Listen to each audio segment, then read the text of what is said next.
السلام علیکم ورحمۃ اللہ وبرکاتہ۔ الحمد للہ وکفا والسلام علی عبادہ الذین اصطفى، اما بعد فاعوذ باللہ من الشیطان الرجیم، بسم اللہ الرحمن الرحیم۔ ما آتاکم الرسول فخذوه وما نهاکم عنه فانتهوا، صدق اللہ العلی العظیم وبلغنا رسولہ النبی الکریم ونحن علی ذلک لمن الشاہدین والشاکرین والحمد للہ رب العالمین۔ بخاری شریف کا یہ درس ہمارا جاری ہے۔ حدیث مبارکہ بخاری کے کتاب الایمان کے 5ویں باب کی، یعنی 5ویں چیپٹر کی حدیث نمبر 12 ہم نے پڑھی تھی، جس میں سرکار نے ارشاد فرمایا کہ کھانا کھلاؤ اور جسے پہچانتے ہو اسے بھی سلام کرو، جسے نہیں پہچانتے اسے بھی سلام کرو۔ سلام کے تعلق سے کچھ باتیں میں نے عرض کی تھی، کچھ باتیں جو باقی ہے وہ میں عرض کر دیتا ہوں۔ سلام ایک اسلامی شعار ہے، اسلامی علامت ہے کہ جب بندہ کسی اور لفظ سے سلام کرے تو پہچان نہیں ہوتی کہ مسلمان ہے یا نہیں ہے، پتہ نہیں کیا ہوگا، لیکن اگر وہ السلام علیکم کہتا ہے ہم سمجھ جاتے ہیں کہ مسلمان ہیں۔ دیگر ممالک میں یا دیگر قوموں میں دیگر الفاظ، دوسرے الفاظ بھی رائج ہیں۔ آج کل بہت سے پڑھے لکھے لوگوں کے درمیان good morning, good afternoon, good evening, good night وغیرہ ساری چیزیں رائج ہیں، اور یہ تو انگلش کی بات ہوئی، اور ان کے علاوہ بھی دیگر لوگوں کے یہاں دیگر مختلف الفاظ رائج ہیں۔ اہل عرب کے یہاں بھی اسلام سے پہلے مختلف الفاظ رائج تھے۔ تو جیسے مثال کے طور پر اگر کسی نے کہا گڈ مارننگ تو مطلب یہ ہوا کہ تیری صبح اچھی ہو، گڈ آفٹرنون تیری دوپہر اچھی ہو، ایوننگ ہے تو گڈ ایوننگ شام اچھی ہو، گڈ نائٹ رات اچھی ہو۔ تو یہ صرف یعنی کہ یہ سارے سلام تو ہیں اور وہ دعا بھی ہیں، لیکن وہ وقت کے ساتھ مخصوص اور مقید ہے۔ بھائی صبح اچھی ہو، دوپہر میں تو مر جائے تو مجھے کیا، تیری شام اچھی ہو، رات میں تو برباد ہو جائے تو مجھے کیا، یہ یعنی کہ وقت کے ساتھ مقید ہے۔ وہ صرف ایک محدود وقت کے لیے آپ کو دعا دے رہا ہے، سلام کر رہا ہے کہ تجھے یعنی تیری سلامتی ہو، تیری صبح اچھی ہو، دوپہر اچھی ہو، شام اچھی ہو، رات اچھی ہو، ہے نا۔ لیکن اسلامی سلام ایسا ہے، السلام علیکم، سلامتی ہو تم پر۔ یہ اتنا عام ہے کہ صبح دوپہر شام صرف اتنا ہی نہیں، جب تک تم رہو تم سلامت رہو، اور صرف دنیا ہی میں نہیں، دنیا بھی اچھی ہو آخرت بھی اچھی ہو، دنیا میں بھی سلامت رہو آخرت میں بھی سلامت رہو، صبح دوپہر شام رات ہر وقت جب تک تم رہو سلامت رہو۔ یہ ہے اسلامی سلام کہ جس میں سلامتی کی دعا دی جاتی ہے، اور ظاہر سی بات ہے کہ یہ معاشرے کے لیے کتنی اہم چیز ہے کہ ہماری تہذیب و تمدن میں ہم جب ایک دوسرے کو چاہے پہچانے چاہے نہ پہچانے، وہ ہم سے آشنا ہو یا نہ آشنا ہو، ہم سلام کریں گے تو پھر الفت و محبت کا بھی ایک رشتہ ہموار ہوگا، ہے نا۔ دھیرے دھیرے جب سلام یعنی شروع ہوگا نا، صرف سلام کر رہے ہیں تو یہ رشتہ پھر آگے بڑھے گا، اور پھر بندہ بات بھی کرے گا۔ اگر پہلے سلام کیا ہے تو السلام علیکم وعلیکم السلام، اب سلام کرتے رہے تو ایک دن بندہ پوچھ لے گا آپ کہاں سے ہیں، آپ کیا کرتے ہیں، یہ آ ہی جائے گا، اور دھیرے دھیرے ہو سکتا ہے دوستی بھی ہو جائے۔ تو یہ مسلمان کے درمیان آپس میں الفت و محبت کے رشتے کو مضبوط کرنے کا ایک اہم ذریعہ ہے۔ پھر کبھی آپ کی کسی سے لڑائی ہو گئی، کوئی یعنی کہ سخت کلامی ہو گئی، تھوڑی سی آپ نے سخت بات کہہ دی، وہ منہ چڑھا کر چلا گیا، آپ بھی منہ پھیر کر چل گئے، بعد میں اب دونوں پچھتا رہے ہیں کہ کرنا کیا اور کیسے بات کریں۔ تو اسلام نے بہترین طریقہ عطا فرمایا، نارمل سی بات ہے کہ یہاں کوئی جھکتا نہیں، کوئی کم نہیں ہوتا۔ السلام علیکم کہہ دیں، وہ سامنے سے آپ کو وعلیکم السلام کہے گا، وہ بھی سمجھ جائے گا کہ آپ نے دل پر نہیں لیا، وہ بھی سمجھے گا کہ بھئی میں بھی دل پر نہیں لیتا، اس نے سلام کیا ہے میں جواب۔ اور اسی لیے اللہ کے رسول ارشاد فرماتے ہیں کہ جو سلام میں پہل کرے وہ افضل، جو سلام میں پہل کرے وہ افضل ہے، اور جہاں بات چیت بند ہو جائے وہاں بھی جو بات کرنے میں پہل کرے گا، یعنی سلام کرے گا پہلے، کہ بات تو بند ہو گئی تھی دونوں کی، لیکن بندے نے پہلے سلام کیا، گویا اس نے شروع کر دی، ابتدا کر دیا ہے۔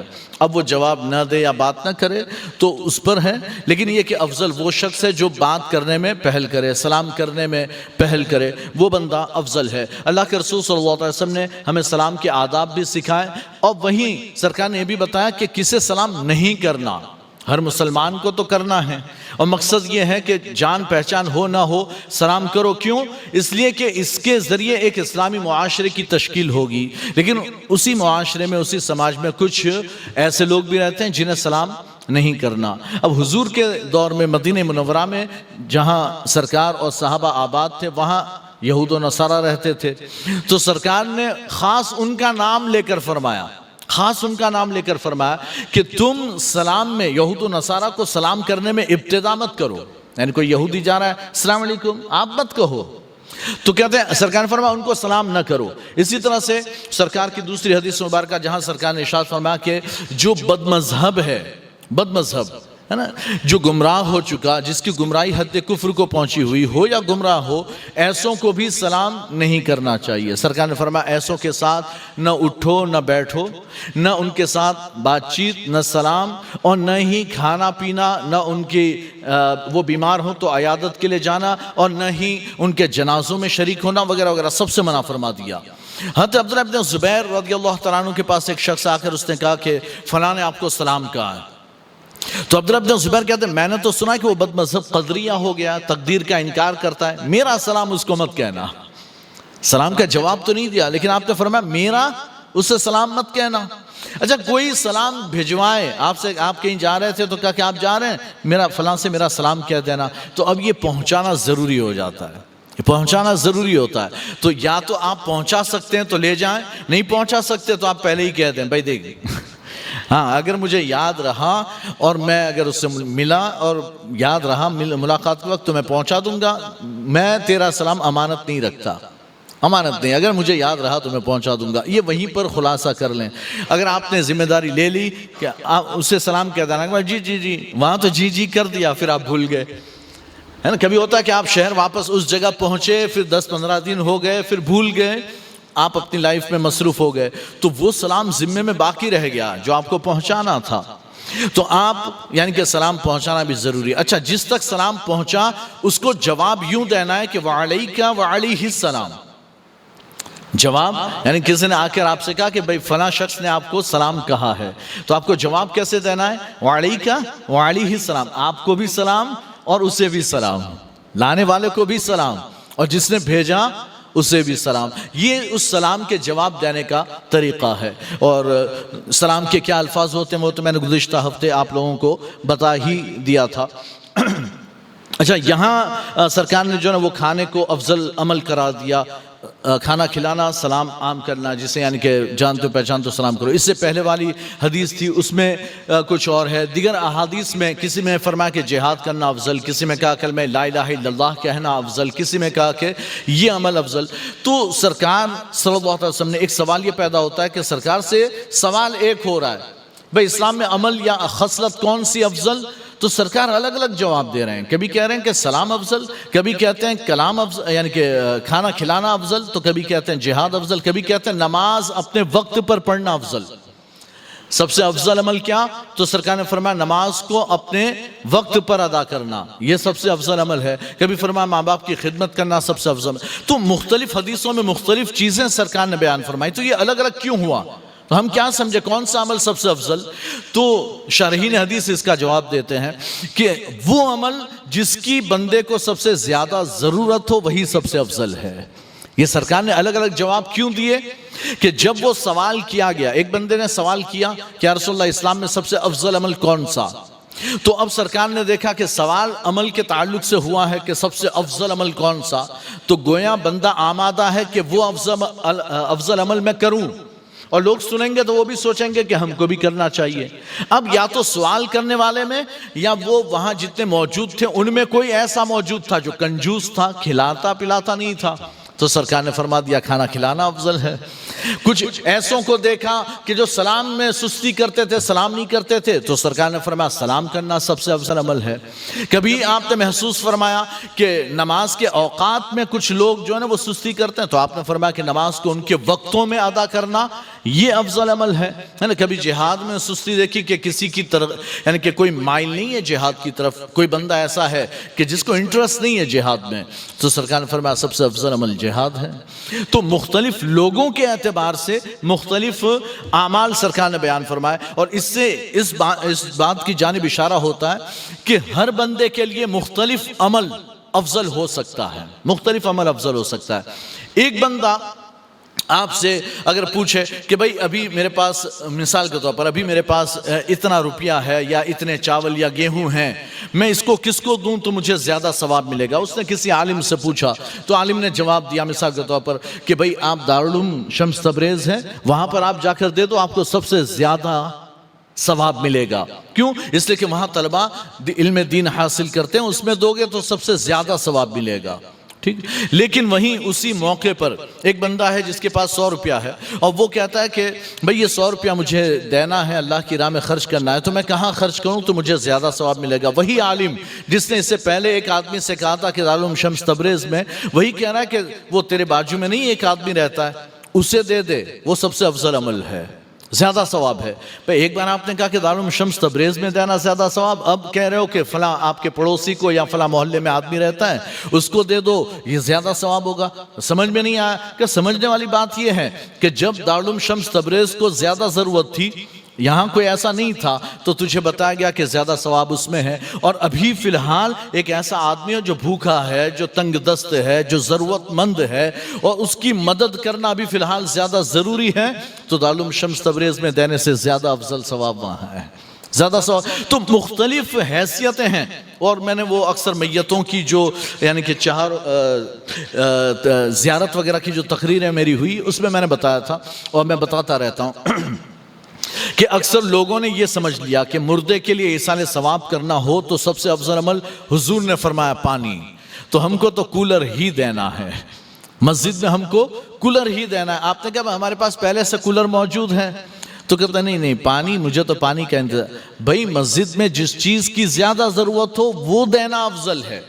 چونکہ مدینے میں اس وقت پانی کی زیادہ ضرورت تھی، تو سرکار نے حضرت سعد ابن عبادہ سے جب انہوں نے پوچھا یا رسول اللہ کہ میری ماں کے لیے میں سب سے ایسا کون سا عمل کروں جو زیادہ یعنی کہ ان کے لیے مفید ہو، ثواب والا ہو، سرکار نے فرمایا پانی۔ کیوں؟ اس لیے کہ مدینے کے لوگوں کو پانی کی زیادہ ضرورت تھی۔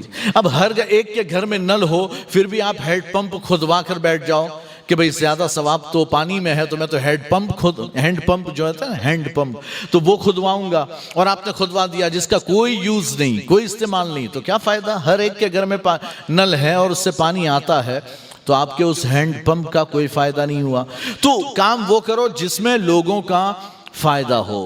فی الحال کرنٹ افیئرز پر دیکھیں کہ کیا ضرورت ہے، یہ دیکھیں کہ کیا ضرورت ہے، اور اس ضرورت میں خرچ کرو، آپ کو زیادہ ثواب ملے گا۔ تو سرکار نے بھی اسی کے مطابق جواب دیا تھا، ارشاد فرمایا تھا۔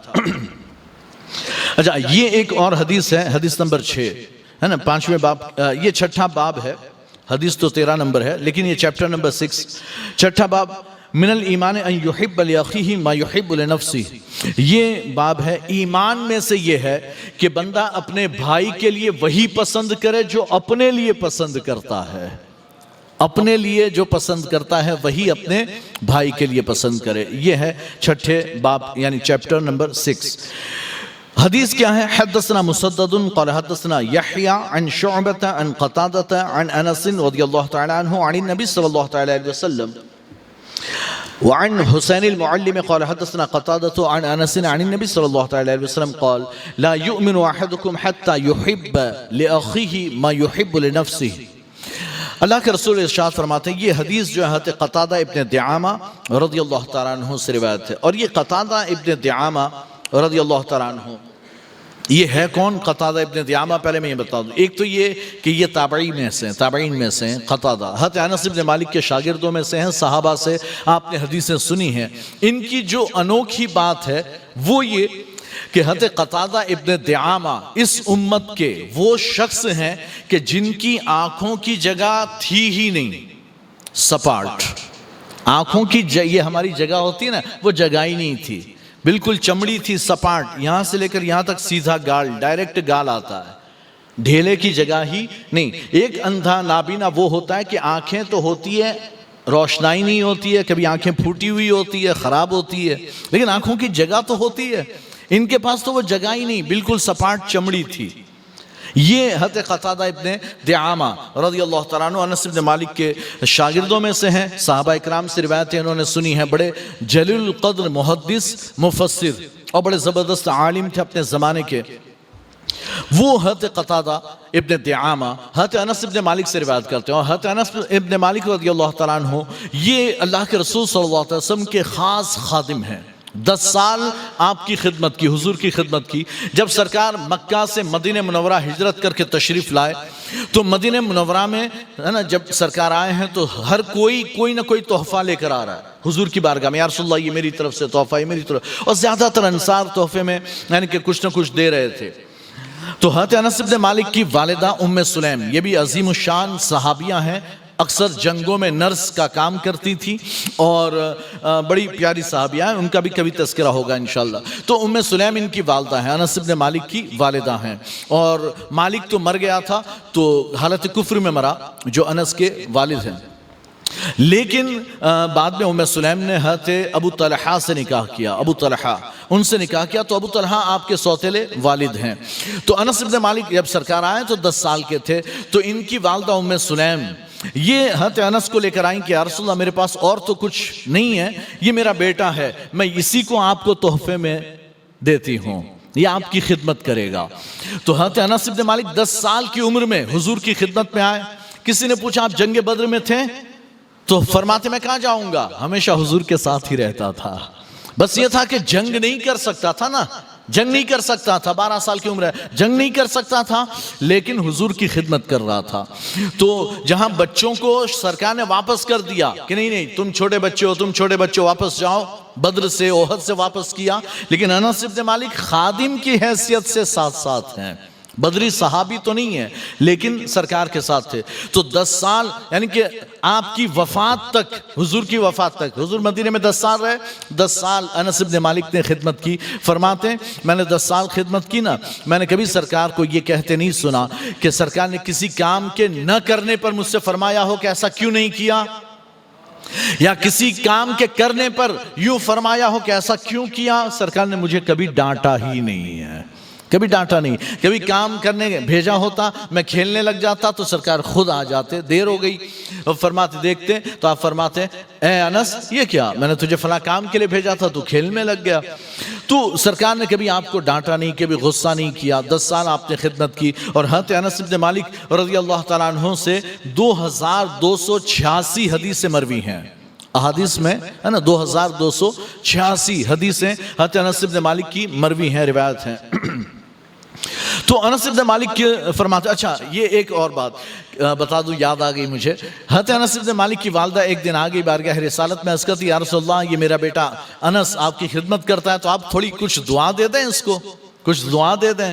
تو سرکار نے دعا فرمائی، کیا دعا فرمائی کہ اللہ اس کی عمر کو طویل فرمائے، لمبی فرمائے، اس کی اولاد میں برکتیں عطا فرمائے، اس کی عمر بھی یعنی طویل فرمائے، اس کی اولادوں میں بھی برکتیں عطا فرمائے، تو حضرت انس اور اس کے مال میں بھی برکت عطا فرمائے۔ تو حضرت انس بن مالک فرماتے ہیں خود کہ ان کے باغ میں، ہر ایک کے باغ میں سال میں 1 بار پھل آتے تھے، ان کے باغ میں سال میں 2 مرتبہ پھل آتے تھے۔ ان کی عمر 100 سال سے زیادہ ہوئی ہے، 110 سے کچھ قریب یعنی ان کی عمر ہے، 100 سال سے زیادہ آپ کی عمر ہوئی ہے۔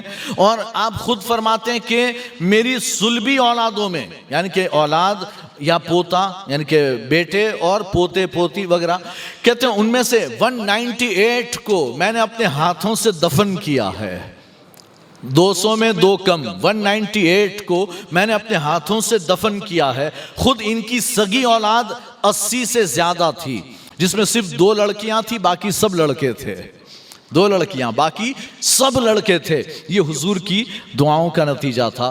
اور بصرہ میں سب سے اخیر میں آپ کی وفات ہوئی، سن ہجری 93 میں 93 میں آپ کی وفات ہوئی ہے۔ اور امام اعظم ابو حنیفہ رضی اللہ تعالیٰ عنہ نے جو سن ہجری 80 میں پیدا ہوئے، انس بن مالک کی بھی زیارت کی ہے، تب یہ بصرہ میں رہتے تھے۔ تو انس بن مالک فرماتے حدیث کیا ہے، لا یؤمن احدکم، سرکار ارشاد فرماتے کہ تم میں سے کوئی مومن نہیں ہو سکتا، اور یہاں اس سے مراد یہ ہے کہ تم میں سے کوئی مومن کامل نہیں ہو سکتا۔ مومن نہیں ہو سکتا مراد مومن کامل مکمل مومن نہیں ہو سکتا حتی یحب لأخیہ ما یحب لنفسہ، یہاں تک کہ وہ اپنے لیے جو پسند کرتا ہے وہی اپنے بھائی کے لیے پسند کرے۔ یہ بھی جوامع الکلم میں سے ہیں سرکار کے، اور مختصر حدیث لیکن ہماری پوری زندگی کو شامل ہے، پوری زندگی کو شامل۔ اچھا، دارالعلوم کے جو طلبہ ہوتے ہیں نا، وہ جب یہ حدیث پڑھتے ہیں تو ایک بات میں آپ کو بتاؤں، طلبہ بھی سنیں گے میری، یعنی کہ بات تو توجہ دیں۔ جب ہمارے طلبہ یہ حدیث پڑھتے ہیں اور اس کا کہ جو اپنے لیے پسند کریں وہی اپنے بھائی کے لیے پسند کریں، تو پھر کیا ہوتا ہے کہ اس حدیث کو حوالہ بنا کر پھر طلبہ کبھی، یعنی مثال کے پر کسی کا 1 نمبر فرسٹ آ گیا، فرسٹ کلاس وہ پاس ہوا، کلاس میں 1 نمبر یا دارالعلوم میں 1 نمبر، تو دوسرے دوستوں نے کہہ دیا کہ چلو بھائی آپ کو جو ہے نا وہ مٹھائی کھلانی پڑے گی، فلاں مٹھائی ہے نا، کاجو کتری کھلانی پڑے گی، بڑی مہنگی آتی ہے، یا فلاں مٹھائی کھلانی پڑے گی، تو وہ کہتا ہے یار وہ تو مجھے پسند ہی نہیں، کاجو کتری تو مجھے پسند نہیں ہے۔ حضور نے کیا فرمایا؟ جو اپنے لیے پسند کرو وہی اپنے بھائی کے لیے، اور جب مجھے نہیں پسند تو میں تمہارے لیے کیوں پسند کروں، ہے نا؟ حالانکہ اس کا یہ معنی نہیں ہے، اس کا یہ معنی نہیں ہے، اس کا معنی یہ ہے کہ جب آپ اپنے لیے جو باتیں پسند کرتے ہیں، کیا باتیں پسند کرتے ہیں؟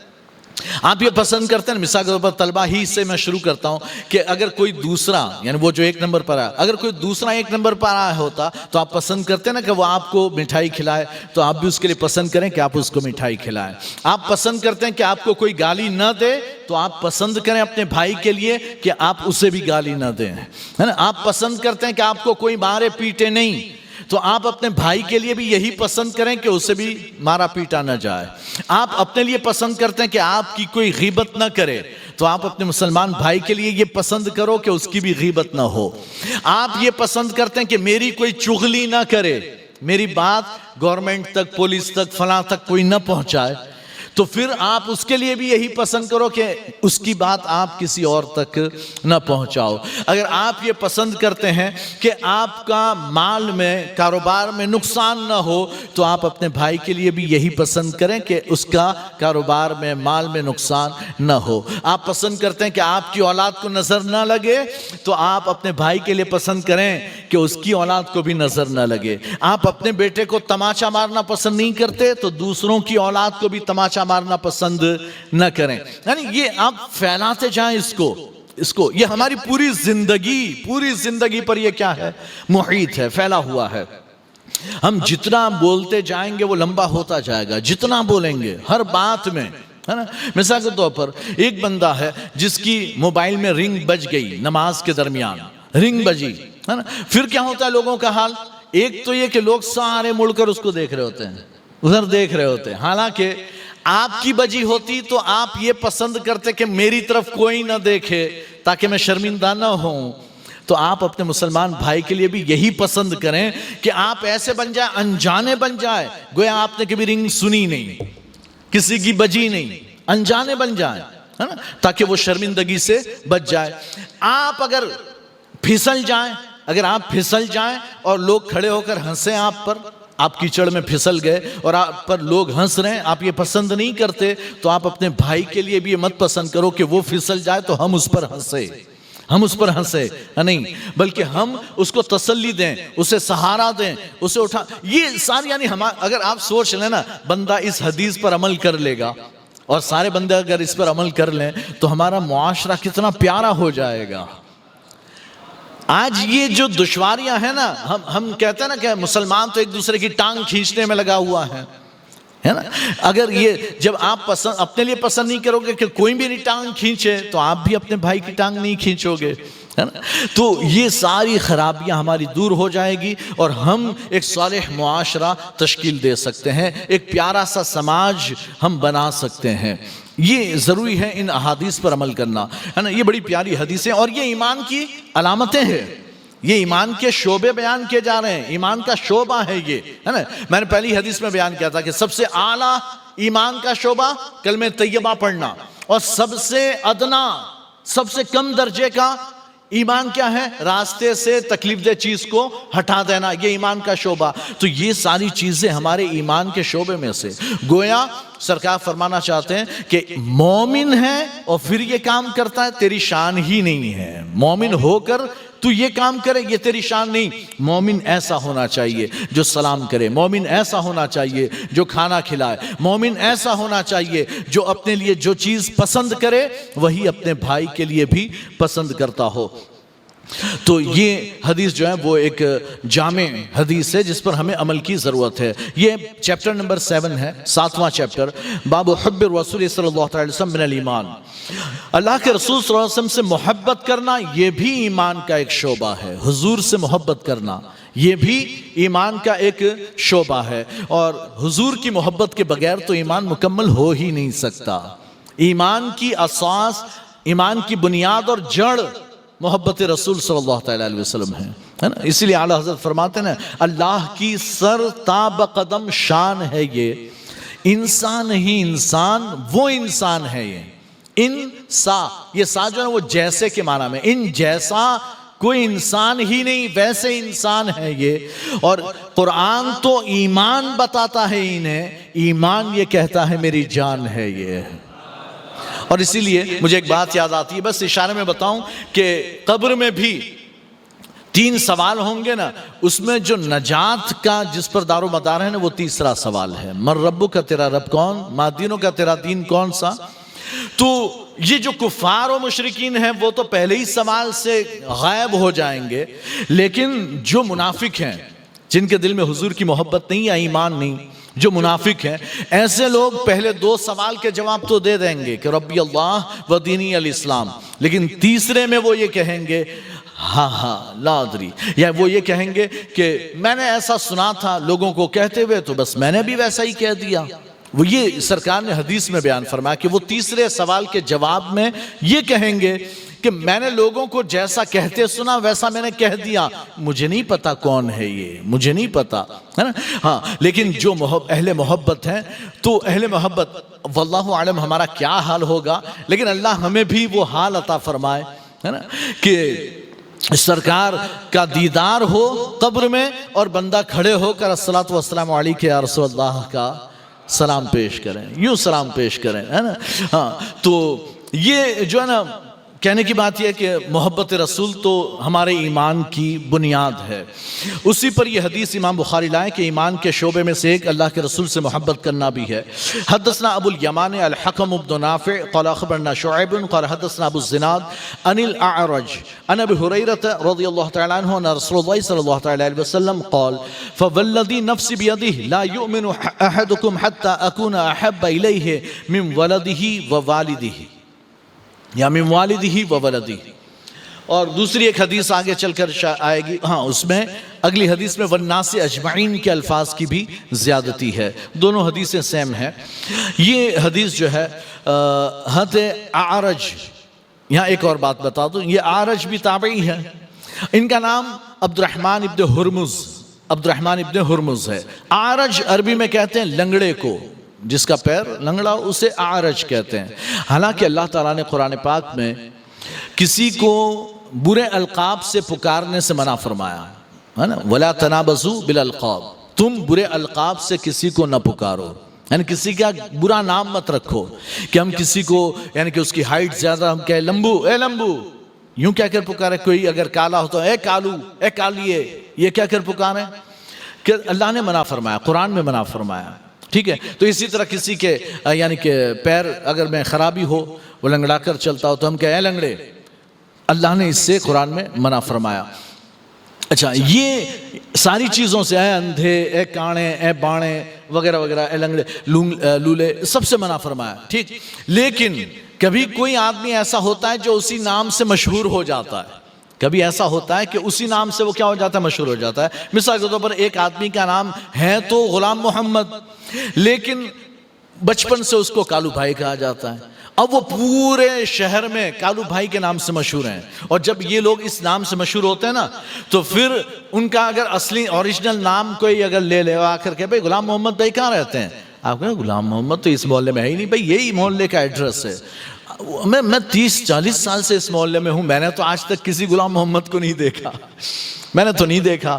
تو اب وہ بھی پریشان، پھر فون کیا، نمبر لگا، بھائی یہاں تو آپ کو کوئی پہچانتا ہی نہیں ہے، کہاں ہے ایڈریس؟ بھائی اسی گلی میں ہے، یہی ہے۔ ارے بھائی کوئی پہچانتا نہیں، ابھی پوچھو کہ کالو بھائی کا گھر کون سا، وہ خود کہتا ہے پوچھو کالو بھائی کا گھر کون سا۔ اب جب پوچھا کہ بھائی کالو بھائی، اچھا یوں کالو بھائی کا پوچھا، یہ گھر ہے۔ ایسا ہوتا ہے۔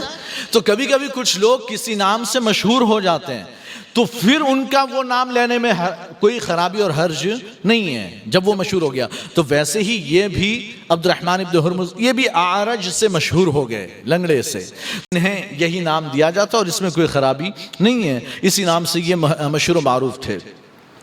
تو وہ ابو ہریرہ سے روایت کرتے ہیں۔ اب یہ ابو ہریرہ پھر آ گئے ہیں، حالانکہ پھر وقت نہیں ہے، لیکن میں سوچ رہا ہوں کہ آج پھر یہ حدیث پر جو ہے نا وہ کلام کر لیتے ہیں، یا ابو ہریرہ پر کلام کر لیتے ہیں، حدیث پھر انشاءاللہ آئندہ ہفتے ہم اس کو پڑھیں گے۔ حدیث کا جو مفہوم ہے بڑا آسان سا ہے۔ بہرحال تو حضرت ابو ہریرہ رضی اللہ تعالیٰ عنہ، آپ کا نام کیا ہے، اس میں لوگوں کا اختلاف ہے، اور لوگ کہتے ہیں کہ اس میں 36 قول ہیں، 36 اقوال ہیں کہ ابو ہریرہ کا کیا نام، کوئی کہتا عبداللہ، کوئی کہتا عبد الرحمن، کوئی کہتا یہ، کوئی کہتا وہ، 36 اقوال، لیکن زیادہ تر جو مشہور ہے وہ ہے یا تو عبداللہ یا عبد الرحمن، اور زیادہ تر لوگ کہتے ہیں کہ عبد الرحمن۔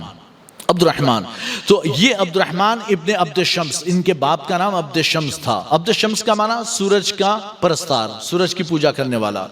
تو بہرحال یہ ابو ہریرہ کیسے مشہور ہو گئے آپ سارے لوگ جانتے ہیں۔ وہ ایک بلی، بعض کتابوں میں تو لکھا ہے کہ یہ بچپن میں بلی کا بچہ ہمیشہ اپنے ساتھ رکھتے تھے، تو جب اسلام سے پہلے ہی سے ان کا یہ لقب ابو ہریرہ ہو گیا ہے، ابو ہریرہ پہلے ہی سے ہو گیا۔ لیکن بعض کتابوں میں ان کے بارے میں دیا جاتا ہے کہ سرکار نے ان کی آستین میں ایک دن بلی کا بچہ دیکھا، ایسے لے کے حاضر ہوئے تھے اور السلام علیکم یا رسول اللہ کہہ کر حاضر ہوئے۔ سرکار نے دیکھ لیا بلی کا بچہ، سرکار نے فرمایا اے یا ابا ہریرہ ما ھذا، یہ کیا ہے؟ تو یہ سرکار نے فرمایا یا ابا ہریرہ، حالانکہ اب کا معنی تو باپ ہوتا ہے، ہریرہ بلی کا بچہ، تو مطلب ہوا بلی کے بچے کے باپ۔ لیکن کبھی کبھی باپ کا معنی نہیں آتا، والے کا معنی بھی آتا ہے، اے بلی کے بچے والے۔ تو جب سے سرکار نے فرمایا، ابو ہریرہ فرماتے مجھے یہی زیادہ پسند کہ لوگ مجھے ابو ہریرہ کہیں، مجھے یہی پسند۔ تو اتنا زیادہ ابو ہریرہ کہا گیا کہ ان کا نام کسی کو یاد ہی نہیں رہا کہ ان کا نام کیا تھا۔ قبیلہ دوس سے آپ کا تعلق ہے۔ جنگ خیبر کے بعد سن ہجری 6 میں آپ ایمان لائے ہیں، جنگ خیبر کے بعد مسلمان ہوئے، لیکن سب سے زیادہ حدیثیں انہی سے مروی ہیں، 5273 حدیثیں ان سے مروی ہیں، نمبر 1 پر ہیں، 5273 حدیثیں ان سے مروی ہیں۔ تو حضرت ابو ہریرہ رضی اللہ تعالیٰ عنہ آئے ہیں، اور آنے کے بعد پھر ان کا حال یہ تھا کہ وہ اصحاب صفہ میں سے تھے۔ چبوترے پر، مسجد کے باہر ایک اوٹا بنا ہوا تھا چبوترا، اسی پر بیٹھتے تھے۔ اب جب اسی میں بیٹھتے تھے، فقراء مساکین رہتے تھے، جن کا کوئی نہیں ہوتا وہ وہاں رہتا، وہیں پر سوتے، وہیں کھاتے پیتے اٹھتے بیٹھتے، اور ان کا کام کیا تھا؟ نمازیں پڑھنا، عبادت کرنا، دین کی تعلیم حاصل کرنا، حضور کی سنتیں یاد کرنا، دیکھنا، اس پر عمل کرنا، یہ ان کا کام تھا۔ یہ مدرسہ ہے اسلام کا پہلا مدرسہ، صفہ۔ تو ابو ہریرہ بھی انہی میں سے تھے۔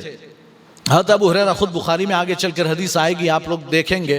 حضرت ابو ہریرہ فرماتے ہیں کہ مجھ سے لوگ میرے بارے میں کیا کہتے ہیں، ابو ہریرہ بہت حدیثیں بیان کرتا ہے، بہت حدیثیں بیان کرتا ہے۔ کیوں نہ کروں کہ بھئی یعنی مہاجرین بھائی جو ہیں وہ کاروبار میں بیزی ہوتے ہیں، انصار بھائی کھیتوں میں بیزی ہوتے ہیں، اور میرا کیا ہے، میں تو 1-2 وقت کا کھانا مل جائے، 1-2 لقمے کھانا مل جائے تو میں اب رسول اللہ کی بارگاہ میں پڑا رہتا ہوں، میں تو یہیں پڑا رہتا ہوں۔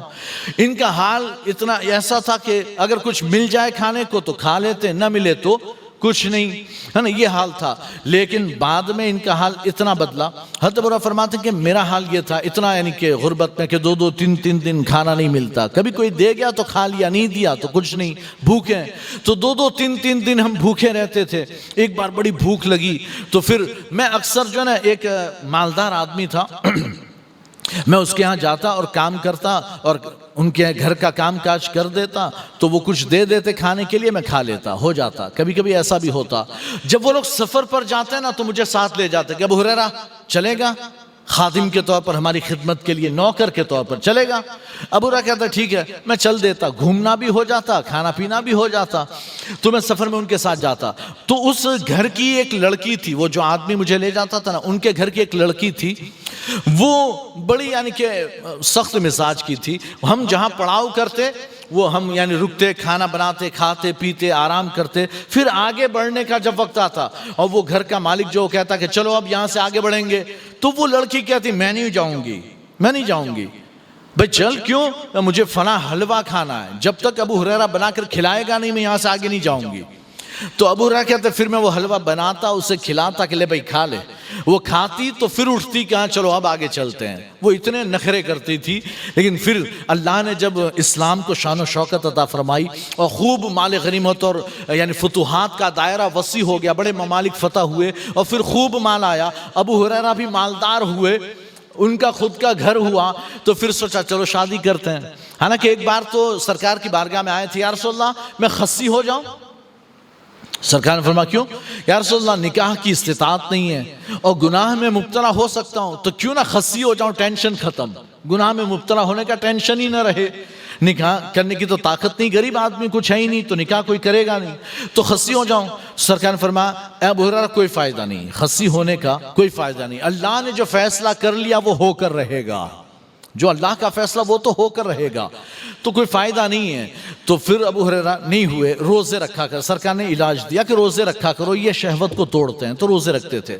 بعد میں جب مالدار ہوئے تو پھر حضرت ابو ہریرہ فرماتے اسی لڑکی سے میں نے نکاح کیا، اسی سے میں نے شادی کی، اور پھر میں سفر میں جاتا اسے اپنے ساتھ لے جاتا، بیوی ہے نا اب تو، ساتھ لے جاتا، اور پھر میں کہیں پر ہم پڑاؤ کرتے، کھانا وانا کھاتے آرام کرتے، پھر وقت ہوتا جانے کا تو میں کہتا میں نہیں اٹھوں گا جب تک فلاں حلوہ بنا کر تو مجھے نہ کھلائے۔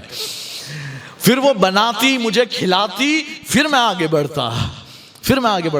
یہ حضرت ابو ہریرہ رضی اللہ تعالیٰ عنہ اصحاب الصفہ میں سے تھے۔ ایک وقت وہ تھا جب بڑا غریبی میں یعنی فقر و فاقہ میں زندگی گزاری، اور ایک وقت وہ بھی دیکھا کہ جب بڑی مالداری آ گئی۔ اور پھر آپ دعا کیا کرتے تھے؟ خود حضرت ابو ہریرہ کہتے ہیں سرکار سے میں نے 2 طرح کے علم حاصل کیے ہیں، ایک وہ علم جو میں آپ لوگوں کے سامنے بیان کرتا ہوں، اور ایک وہ علم ہے کہ اگر وہ میں بیان کر دوں تو تم میری گردن کاٹ دو، بیان کر دوں تو گردن کاٹ دو۔ وہ فتنوں کا علم تھا، ہے نا، منافقوں کا علم تھا۔ تو حضرت ابو ہریرہ یعنی کہ دعا کرتے تھے اللہ سن ہجری 60 سے پہلے اور نوجوانوں کی حکومت سے پہلے مجھے موت عطا فرما، 60 سے پہلے اور نوجوان کی حکومت سے پہلے مجھے موت عطا فرما، کہ وہ فتنوں کا دور ہے۔ اللہ نے ان کی دعا قبول فرمائی۔ 59 میں آپ کی وفات ہوئی، 60 میں یزید پائے تخت پر بیٹھے، ہے نا، وہ کرسی پر بیٹھا حکومت میں۔ تو 60 سے پہلے یعنی ابو ہریرہ کو سرکار نے پہلے بتا دیا تھا کہ 60 سے یہ فتنے شروع ہونے والے ہیں، ہے نا، نوجوانوں کی حکومت آئے گی اور وہ اتنے فتنے ہوں گے۔ تو دعا کی، اللہ نے دعا بھی قبول فرمائی، اور 59 ہجری میں آپ کی وفات ہوئی اور 60 میں یزید تخت خلافت پر بیٹھا۔ تو بہرحال یہ حضرت ابو ہریرہ تھے۔ پھر حدیث اور آگے کے جو احادیث ہیں وہ بھی انشاءاللہ آئندہ ہفتے۔ السلام علیکم ورحمۃ اللہ وبرکاتہ۔